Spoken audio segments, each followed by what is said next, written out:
On the show tonight, we'll be talking cricket. Of course, it's 3 out of 3 for Team Nigeria. They started on a good run and they're continuing with that, but Rwanda is waiting in the wings on Saturday and also on Sunday. We'll also be talking about the Nigeria's Players Union. What's currently going on? Reconciliation committee that has been set up. They've met just yesterday. Of course, there's a lot on this one, how the players can actually come together and ensure that they're not just taking care of their own welfare, but also players who are still playing games. Also on the program, we'll be talking boxing because Anthony Joshua is returning to the ring after a very long time. You remember he suffered 2 defeats back-to-back and, of course, 3 defeats in 5 games. He wants to try to redeem himself when he will face Franklin on Saturday night. We'll talk about that also. And, of course, English Premier League return this weekend after the international break. So all games are on. Manchester City, Liverpool will get our attention on the show. And, of course, how the United play against Newcastle if they don't have Marcus Rashford, because Erik ten Hag is actually sweating on him right now. He has returned to training, but he's not too sure if he's going to play that game against Newcastle on Sunday. Of course, we'll talk about the Nigeria Professional Football League match day 12. It's getting tougher. They have lesser games to play. Now, of course, the teams are justly for that Super 6 sport, because it's only when you make it there, that's when you can actually win the league and, of course, get opportunity to be on the continent. Austin will join me later, but then right here in the studio, we've got Segun Vincent joining me. I'll start off with him and before Austin will join us in the studio. Segun, it's good to have you. Yeah, it's good to have you. Nice to match your watch and your dress same color. But it's good to be back here. Friday show, and let's say that show goes basically. All right. Okay. Now let's start off with boxing. Of course, Anthony Joshua. The things you were saying off air before we came, you're not going to see anyone, right? Okay. So Anthony Joshua. That's bullying, you know. I'm not bullying you. Okay. Now he's heading into this fight. It's the heaviest ever in his career with Jermaine Franklin. I mean, I think the weight 115.7 kg. That's the way this afternoon. Yes. And of course, usually he's leaner. I mean, that successful defeat he suffered at the last one, which was August 2022. The first time he's going to be fighting after a long while. So you're expecting him to try as much as possible to make a statement. Yes, he's heaviest, but he's the leanest. Because it means that he has lower body fat as compared to before. Because it's a case of more muscle, lower body fat, and then he's 6'6". The other lad is Franklin is 6'2", and Franklin is I think 100 kg or 101 kg thereabouts. So Anthony is taller than him. Anthony is taller than him and bigger than him. So he has the advantage in that area. And of course, he's fighting in O2 Arena. There's a funny, not a funny statistics per se, there's a stat that came out that says that Anthony is 7-0 at the O2 Arena. He's at home. Franklin is from America, of course, fighting away from home. Anthony has a wonderful record fighting in the O2 Arena. Anthony has not won. On the other side, on the flip side, Anthony has not won in 3 years. Yeah, that's what I told me before we came on air. He has lost 3 of his last fights. He has lost 3 years seems like forever. It seems it's just 3 fights. He has lost 3 of his last 5 fights. And he lost back-to-back. So he needs to win this game. If he doesn't win this game, it's almost that he has to start from scratch again. And then, you know, the eyes are on the match coming up, the match they want to fix on coming up with Fury later in the year. And if he doesn't win this match, how can he gain momentum to fight a blockbuster? How can he gain momentum to fight somebody like a super tanker like Tyson Fury? We know how rugged he is, how as big as he is, as far as he's a beast he's a beast. He can take punches, he can slow down the game. It's something that's his own tactic. But this Franklin guy too, he has a statement to prove, because there's a rumor that the people that he has been fighting are not supposedly the elite boxers. So he has to also, can he cause an upset? Maybe he can, because he has only lost 1 game. He has a lot of KO. A lot of KOs, and he has a very funny 909. I can't remember his nickname now. 909. 989 assassin. So can he assassinate Joshua? But the odds are on Joshua. Joshua is a bigger fighter, the stronger fighter, the more pro or the more elite fighter. So we wish, and away from being a Nigerian, I feel like Joshua has an edge in this fight, but psychologically, it doesn't put him in that edge place. But I feel like Joshua is going to win this fight, and if he doesn't win, it's all but out for him as it is. Okay, Austin is joining us now. Austin O2 Arena, that's where we're going to be having Anthony Joshua and, of course, Jermaine Franklin. And this blockbuster, I would have been that way because if you check these two fighters, I mean, after losing to Dillian White, talking about Jermaine, that's his first loss, just one. But Anthony Joshua has lost 3 of his last 5 fights. Not looking good after having a very perfect run, 24 wins. Sporting greetings to you, Cecilia, and everyone joining us on the show tonight. Yes, it's win or win bouts for Anthony Joshua. Sometimes when I look at Joshua, I just go, like, is it that it's been unfortunate, particularly with those 3 losses? The first one we both remember was arguably one of the biggest shocks we have seen in boxing history when he lost to Andy Ruiz. And then he suffered 2 defeats in the hands of Alexandra Usyk. Now, this is sort of a redemption song, but is Joshua ready to sing it? Is Wade the heaviest in his career for this fight against Jermaine Franklin? He has been quoted to say that if he doesn't win this fight, then it might just be over for boxing for him. But Eddie Hearn has said that it would be good for Anthony Joshua to go against Tyson Fury, that I would like to see that fight happen. But with Joshua putting so much pressure on himself, that can affect him mentally. I remember just before we had Joshua Usyk 2, I was at a press conference in London, and he said that he is the comeback king, that he was going to do everything possible to regain the belts that he lost in London.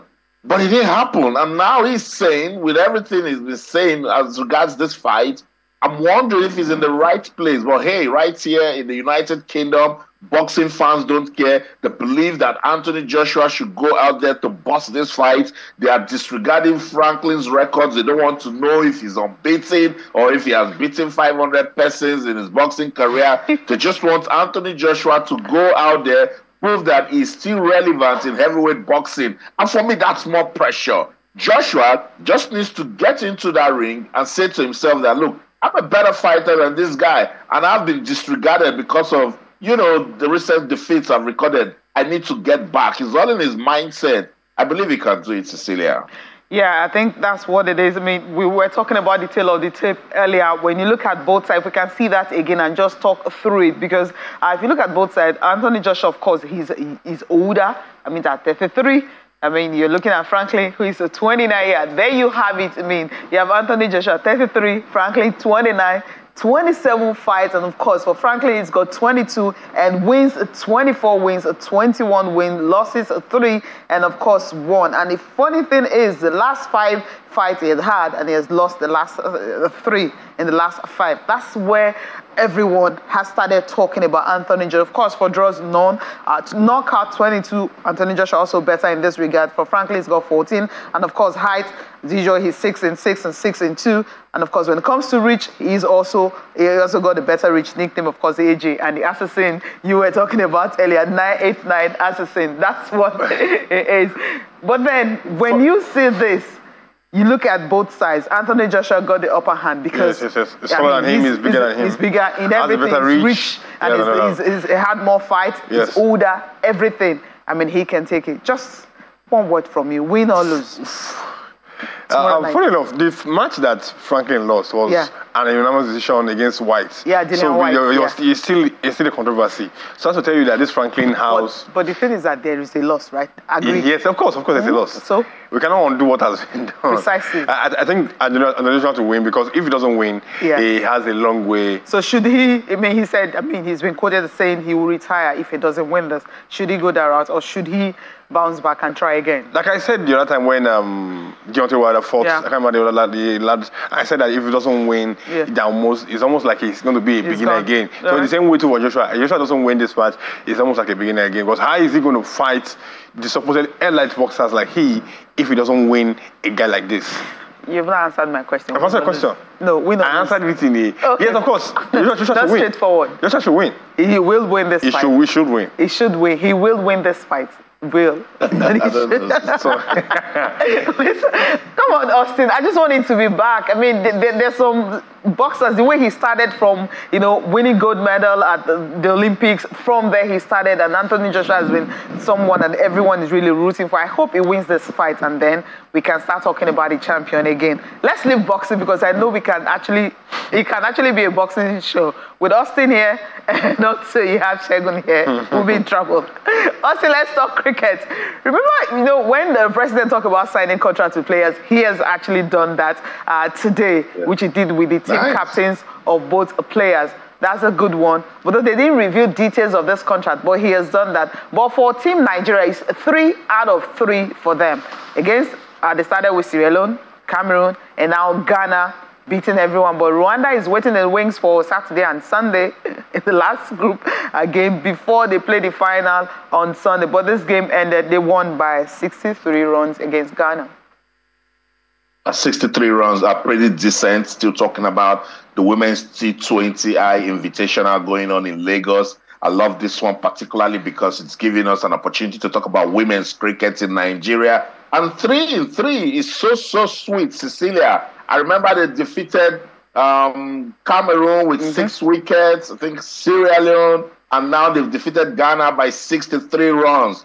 Gives you an indication that this current board, led by Uyi Akpata, understands what they want to do with women's cricket development. And it is the more you play that you get to understand your team, you get to give players an opportunity to showcase their talent, and then the coaching crew will also identify areas for development. And you just talked about them matching words with action. The federation said they were going to give contracts to these ladies, and they've done just that. I love what is happening. They've maintained their unbeaten run. They'll definitely go on to win this invitational tournament and then look forward to what's next. Yeah, let's hear from the coach and, of course, the captain of the team, Leke Oyede, and Blessing Etim, talking about this match against Sierra Leone. And, of course, what they have for this T20 tournament. They want to win it, and they wouldn't want Rwanda to run away with it like they did the last time. At the beginning of this competition, we want to win everything. We want to win everything and win the cup. And in as much as that we want to do it one step on the other. We don't want to rush into anything. We want to play whoever comes to us with our game plan, game strategy. Then I'm sure that we are going to come out victorious. Categorically, the female cricket in Nigeria now is going higher. It's going more higher than what we expected. The girls have been playing before. We used to play like once or twice in 2 years or 3 years. But this time around, we've been playing 3 competitions in a year, 4 competitions in a year. And that is really keeping the girl understand the game awareness, game knowledge. And they were able to apply themselves to get the results. It wasn't as easy as anybody would think, but a little bit of mistakes and lapses from the players, but we tend to correct it as we keep playing. After every game, you go back to the drawing board and you see what you have done wrong and what you have done well. Then watching the match over and over online will actually show us what we did bad in the game and we'll correct it in the next game. It has not been easy for the batters, but we'll try our best and make sure that our last 2 games, our batters will come up to the party and we'll bring out our A game. Our last match is against Rwanda. It's going to be unbeaten throughout till the final. It's going to be unbeaten.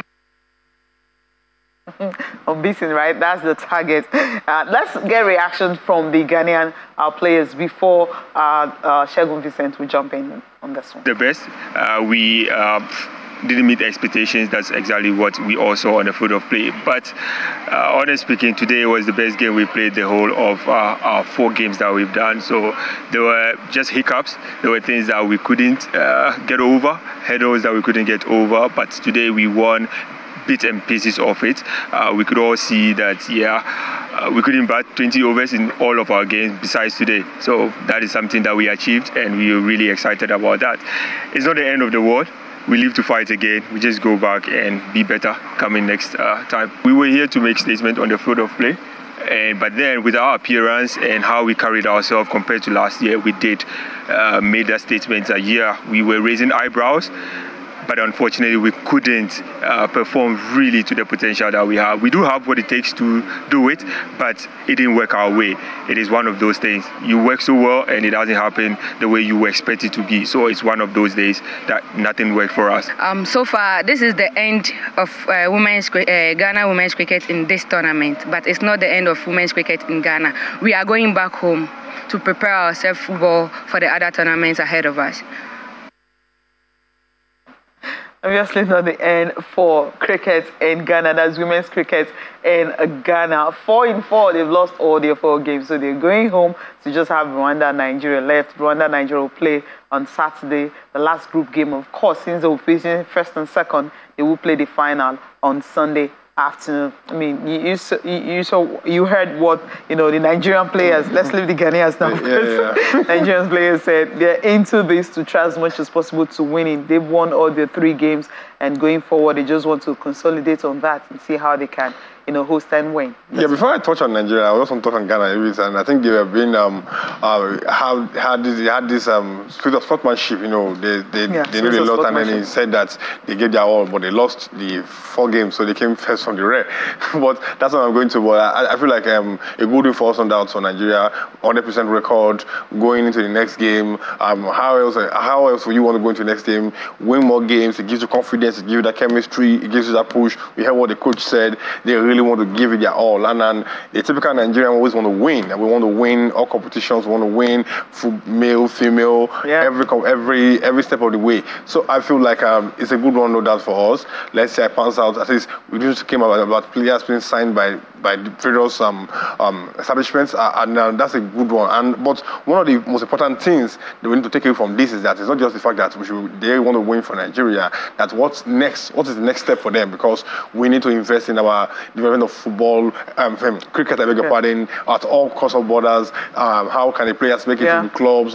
How buoyant is the club? This also is an idea, or it's a layback, or something we should need to look at as a continent and a whole. And that's the sports federation we're looking at in various sports. I think the male counterparts of the cricket we have been doing well over the years. I think we were having a discussion before. I think the past 10 or 8 years or so, we have been having some competitions and the male parts, and of course we're having the male parts doing something, and they are winning the games, and let's say a pass for them. A good one, good is another for. Yeah, good one, because just the first phase of the contract signing that you mentioned by the federation, 18 players, and Cecilia, I just want to jump in. Okay. Yeah, I just want to jump in on how important it is for us as the country, Nigeria, to look at competitions as this and learn from them. Listen to what the Ghanaian lady said. They've lost 4 matches and they're out, but they're going back home with a vital lesson. So you see, it's not all about winning. And I've been following cricket in Ghana in the last 5 years. What they are doing is just purely developmental. Here we're talking about the female yellow greens of Nigeria going unbeaten in 3 matches and meeting Rwanda. Again, another vital lesson is to let the Ministry of Sports know that it's not just football that we can play in Nigeria. This is cricket, and we are bossing it. Women's cricket.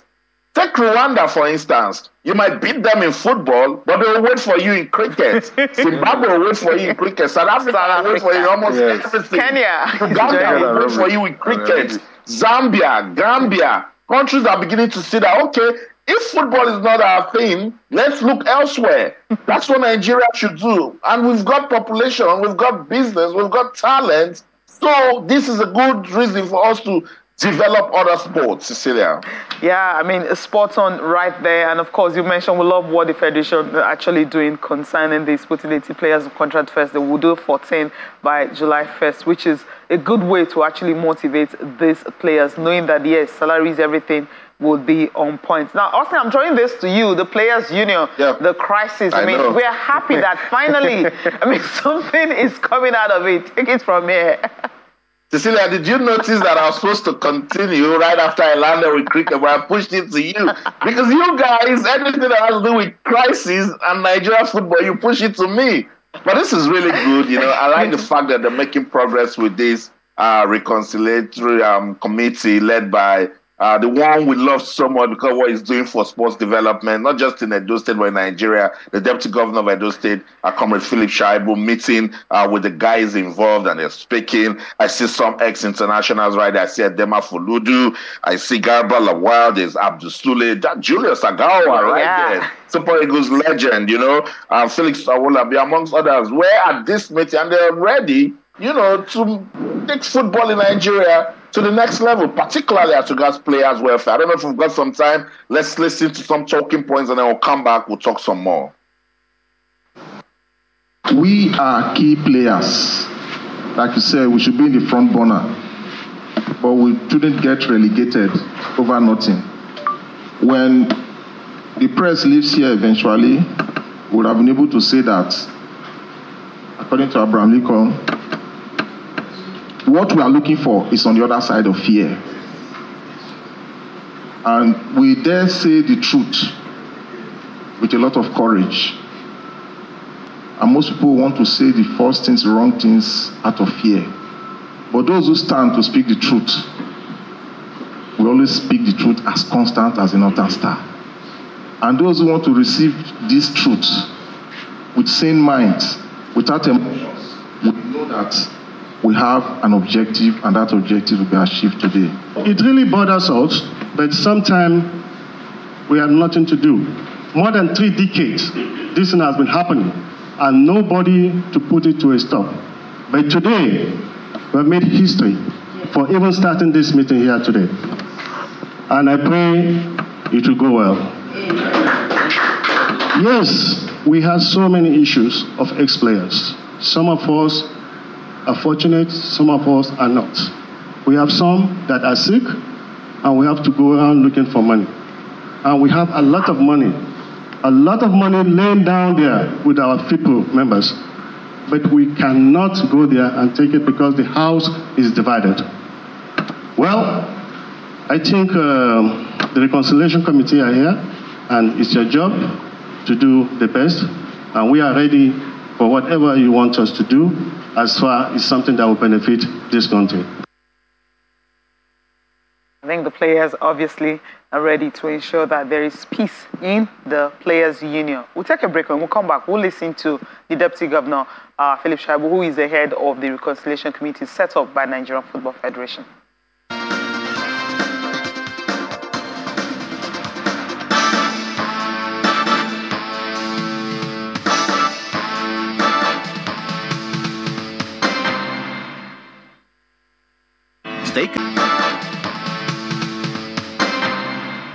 So it's all about seeking lasting peace among these players, these former players, and also how they can actually help other players to ensure that everyone has that welfare. But let's take a listen to the chairman of the Reconciliatory Committee that was set up by Nigerian Football Federation, Deputy Governor of Edo State, Philip Shaibu, talking to the players, what they intend to do to ensure that they are relevant.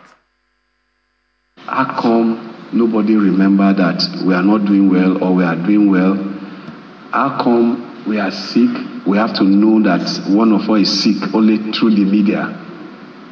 These are all our responsibility as Players' Union leadership. We must have a union that has both the retired and the active people data. We must have a union that will take up responsibility of filing cases and paying the bills of players that have been either molested or the contract, they have been cheated from one contract or the other. We should slave contract, we should be able to deal with it. If we are not dealing with this, we are failing. So the starting point is the unity of all of us.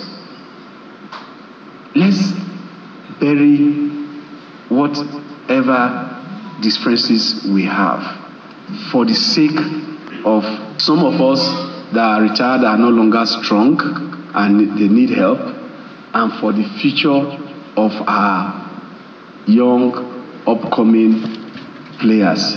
You can see when we don't have a strong management, Players' Union can fill the gap.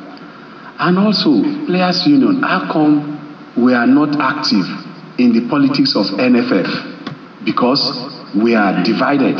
How come the last election we didn't have voting right? Because we are divided. Who say one of us today cannot be the next NFF president if we are united? We are actually the goal of rebuilding and the heart and the hope of football in Nigeria. But because I don't know whether it's the devil just planted a seed of division to make sure we don't see, we don't agree. And that makes us now to be second fiddle, where we are supposed to be number one. We are supposed to be the heart. We are supposed to be everything about football.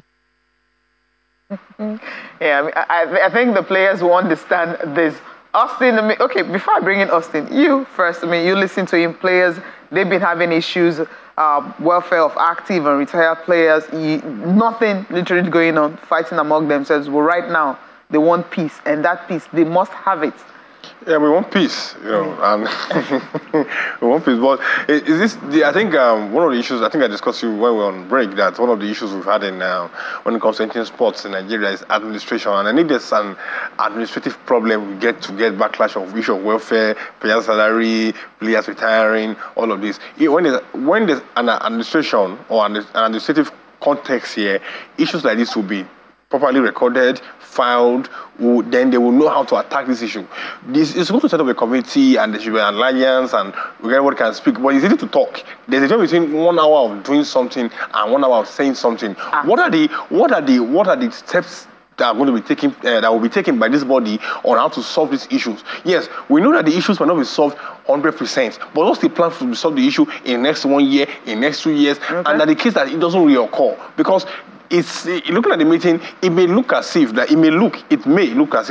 they're just looking for temporary solutions to this problem. Just to more like when you want to build a house, you just want to patch it up, just do small road there and there and here and there, so that's to make it even, so that they can for the meantime. And we should be looking at the long time. And that's what actually and looking at the long time, because we cannot say that we are educated, we travel, we see how foreign counterparts handle their own business.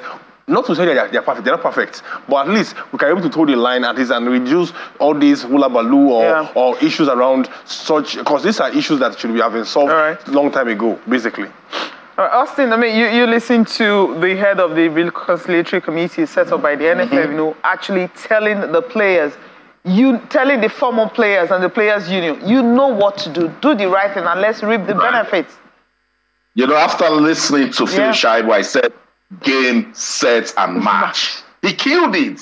He said everything that I wanted to hear. Like, look, you've been complaining. What you haven't done, you players' union, you've not taken a look at the man in the mirror and ask that man, what are you doing? What have you done to stop this so-called crisis? They are divided. And when you're divided, you cannot make progress. When an ex-player is injured or suffering or in hospital, we hear from the media. Players' union, what are you doing? When players are complaining about welfare, you hear in the media. Players' union, what are you doing? So it's all about selfish interest. That's what I've brought them to where they are. And I like the way Dema Fuludo also started. That what we want is on the other side of fear. Heal that fear now. Come together as a body and say, look, we're doing this for our former players and the active players. And I like that they're having this sort of conversation, because when this starts happening, these guys are legends, Cecilia, and they can actually do so much in transforming our football. I've heard people talk about, this is Julius Agawa, respected Nigerian former Super Eagles striker, who says he cannot be in the NFF setup. Not everybody will be NFF president, but you can actually start building from the bottom to the top. And most of these guys came from the bottom. If they are united, disregard the top and develop sports at the grassroots. And you see football in Nigeria. Shout out to Philip Shaibu. Look, I almost got up to give him innovation, because he said the things that these player union members needed to hear. Good job. And I hope they will listen and also decided to like, okay, there's so much to do. There's so much money to also make, money coming from FIPRO. If you're together, that can also help with the welfare of players. We know what FIPRO is actually doing for players across the world. But in Nigeria, we don't have anything like that. Well, we'll leave it there. I mean, we'll drop the mic here and of course move on to other issues. Yes, we'll talk about this one. Just quickly take this one on. Let's move on to, NFF Secretary General Mohammed Sanusi talking about the disappointment he had concerning the Eagles. Well, failing to beat Guinea-Bissau in the first game, winning the second one, bouncing back. But of course, the Olympic team, what can we even do with that? Well, he said the ball is not on his court, the technical committee. I hope they will listen to this and act on the 23 on how they can build a solid team. Let's take a listen to him. On our own part and on the part of the government, nobody was happy that we lost that much. But I can also say that being professional players, they were very sad. And when they got to Guinea-Bissau, you saw that they stepped up the game and we won. So it is not how you fall, but how you are able to stand up and continue your journey. We have played 4 matches now. We have 9 points and we are leading the group. And by the grace of God, we are going to just not qualify, but to be the winners of that group. As a Nigerian, of course, and also as a football administrator, I can tell you that I was very, very sad and unhappy that we will not be at the Olympics. The team that has done very well, the team that has won the trophy, the team that has come second will not be in the Olympics. It's sad. But, I have been saying I can't do my job and do that of other people for them. So I will not be in the position to answer this question. I would rather say you can talk to the technical director, whose job is actually to handle technical matters. But suggestions are welcome.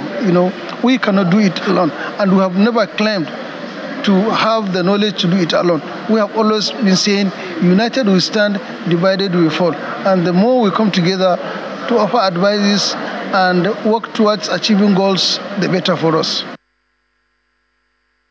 All right, technical committee, over to you to see how you can revive the under-23 team.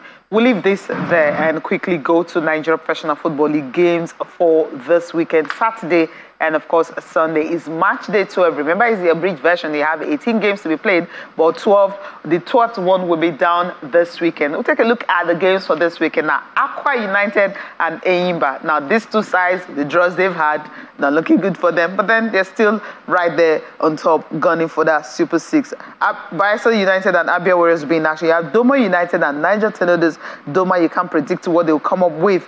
Kwara United and Shooting Stars. Shooting Stars, hopefully, that after the lull that they had not winning games, but just losing and also drawing, they got one over Plateau United 3-2. They should be able to consolidate on that when they travel to Kwara United on Saturday. But look at Sunday's games. You have Plateau United and Benin Insurance, Remo Stars and Gombe United, Wiki Tourists and Dakada FC. These are the games for Sunday this weekend. You also have other games, Enugu Rangers and Lobby Stars. Enugu Rangers really fighting for that Super 6 sport. Nasarawa United, 2 wins this season. Academy Warriors 1. So these two sides, bottom of the table, will lock on this weekend. See who is going to get their 3rd win or their 2nd win of this season. So, Austin, I'm coming to you now on these games. Which one gets your attention? Is it the battle in Jos or maybe the one in Uyo? Let me surprise you. I'm not going to any of those games. I'm going to Ikene for the game between Remo Stars and Gombe United. Ask me why. And Remo Stars make it 3 wins in 3 matches. They've been on fire, and I love their consistency. The one on match day 10, they played a draw on went away to El Kanemi Warriors to win 2-1.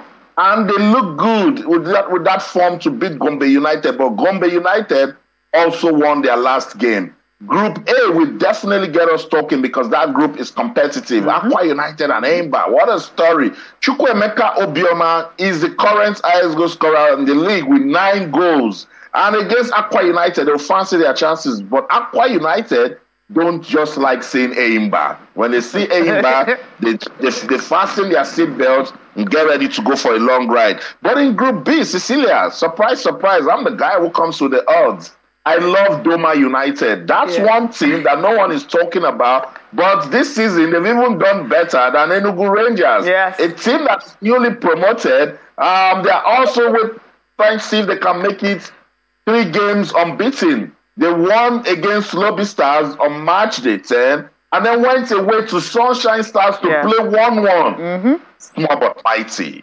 Yeah, I think so. I completely agree with you. When you see these newly promoted sides, you look at Doma FC in their group, they're 4th, and you look at the Group A where you have Insurance and Remo Stars 1st and 2nd, and these sides are just newly promoted sides, but doing better than the teams that have been in the NPFL for like forever.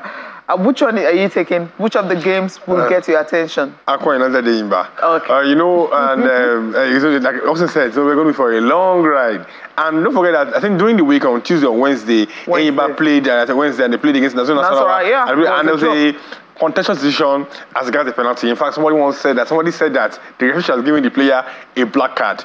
No card was given and no penalty was blown. So we want to see how officiation can be better in the league, although that's a story for another day and we start won't live here. But I feel like that game between Aqua United and Eimba is the match-watering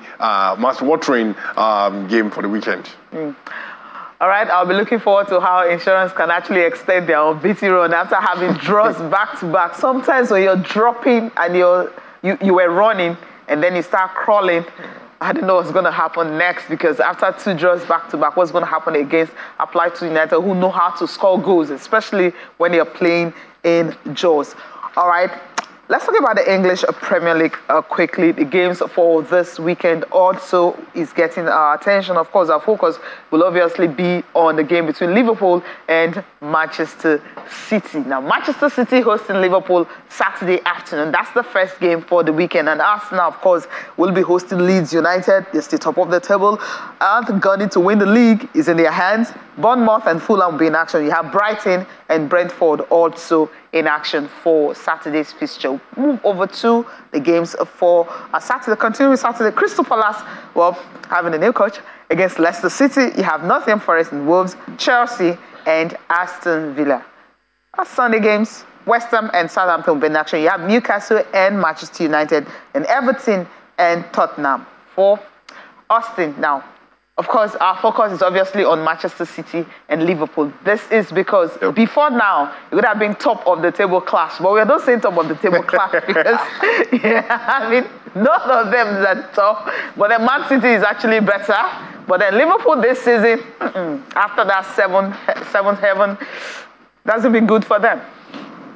Yeah, but you should also commend Liverpool because remember, just before the World Cup, it was looking like it was all doomed for Liverpool. And then they had one fine run. I think they went 4 or 5 games unbeaten. And then that shot them to, I think, 5th on the log before they dropped due to recent performances. Oh, okay. Why is this game important? It's because Manchester City won't just be playing Liverpool. They will be playing Liverpool and Arsenal because Arsenal fans will be rooting for Liverpool all the way.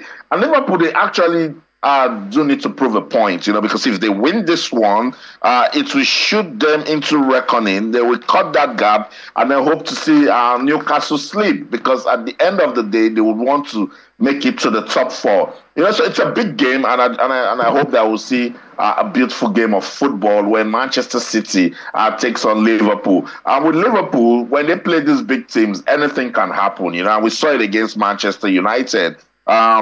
I keep saying that if not because of all the goals they scored against Manchester United, maybe they would have gone all the way to even, stun Real Madrid in the Champions League. But when you score 7, you get tired and then there's nothing you can do. But let's listen. Let's listen to Pep Guardiola. He's one man who looks forward to the big games and is looking forward to playing Liverpool. So Erling is in recovering. Tomorrow have the last training session. We're going to see how does he feel. We see today, and at the end the doctors, especially the players, will decide how does he feel. And yesterday I spoke with him. He feels good, but we'll see. We'll see what happened. And life is risk in these stages. You have to take it, and we scored a lot of goals this season. He scored an amount of incredible goals, but in the past always we scored a lot of goals. Remain an exceptional team. My opinion doesn't change for a season that had up and downs. Every club during one season can have these up and downs.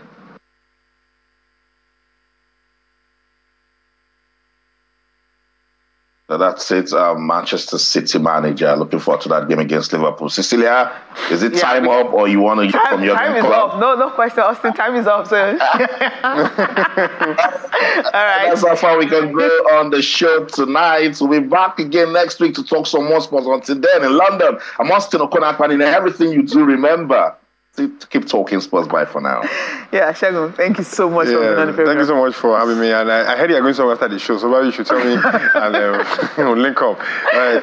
Good night. Have a nice weekend ahead. Thank you so much for watching. I'm Cecilia Mogbe. Have a fantastic weekend.